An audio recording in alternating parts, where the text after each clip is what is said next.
Hello, welcome to another edition of Coffee Talk with immigration attorney Brian D. Lerner. So, I get a lot of clients that come in and they call and they say that they've filed the I-130 and they got the approval and where's their green card? And I have to explain to them what the approval of the I-130 is and what needs to be done. Now, first of all, the I-130 is a family-based petition, and it can be done based on different relationships.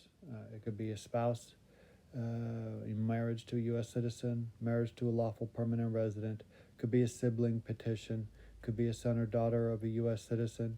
It could be a child of a lawful permanent resident. All those particular relationships will exist and will permit the I-130 to go forward. Now, what does the I-130 mean? Because unfortunately, a lot of people think the I-130 is the end of the road, and it's not. It's really just the beginning of the road. So when the I-130 is filed, you're trying to prove that you have the relationship to the petitioner.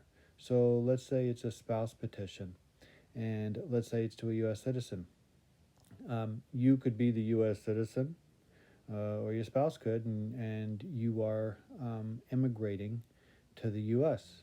And it proves the relationship. It proves that, in fact, you are who you say you are, your spouse is who he or she says he or she is, and that there's an actual marriage. It does not mean that you can get the green card. It does not mean that there won't be problems. Because I have people who have deportation orders, who have entered illegally, left, and then re-entered and subject to the permanent bar, that have a criminal history, and they think that the filing of the I-130 takes care of everything, and it doesn't. It doesn't have anything to do with grounds of inadmissibility. Okay? So if you committed a crime and served the time, and you're inadmissible, an I-130 by itself isn't going to help you. You are going to need to file either the consulate processing or the adjustment of status along with a waiver of inadmissibility. If you're not eligible for adjustment of status and you filed the I-130 and there's no waiver available, then you're stuck. Okay, there may be something in the future. So just remember, the I-130 is just the first part of the procedure.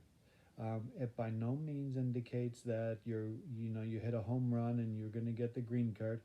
The I-130 is necessary to prove the relationship and that the actual bona fides of that relationship. But minus that, it has nothing to do with the fact that you may be able to adjust status. Okay, hope you enjoyed the video. If you did, click like, subscribe, more on the coming videos.